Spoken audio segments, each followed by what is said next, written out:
Good morning or good afternoon, everyone. Today I'll be presenting on being an active bystander using the step-up model. When using bystander intervention, it is important to first determine what is the goal upon intervening.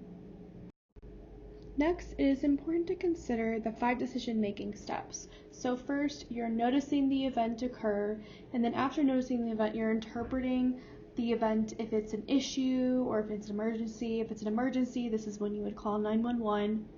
Next, you would be assuming personal responsibility. So personally, you would identify and interpret what you could do as the individual upon intervening.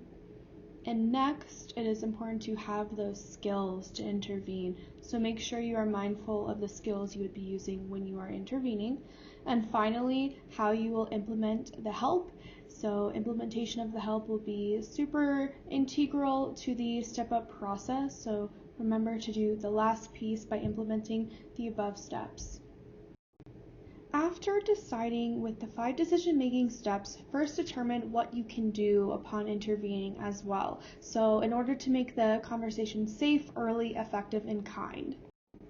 Next, it is important to use seek. So as previously mentioned, determining seek is important with what you can do upon intervening. So in order to use seek, you would consider being safe, early, effective, and kind to the individual and upon the situation. Next, it is also crucial to consider the costs and rewards upon intervening. So you're considering the benefits of the intervention, and similarly, you're considering the costs.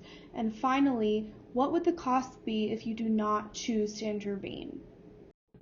Next, you should also consider your own perspective. So consider what it would feel like if you were the victim in this type of situation, what you would think if you were the victim, and if you were a victim in this type of situation, consider how you would anticipate others to respond to you. Next, it is important to use decision making. So as a bystander, it is crucial to allow others to consider how their actions will impact consequences in the future. So question that individual if the rewards for this would result in a positive or negative consequence.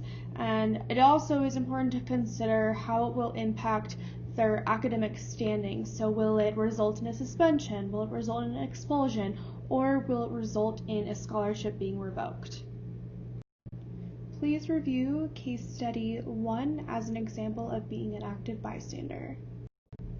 Please review case study 2 as another example of what could happen if you do not intervene as an active bystander.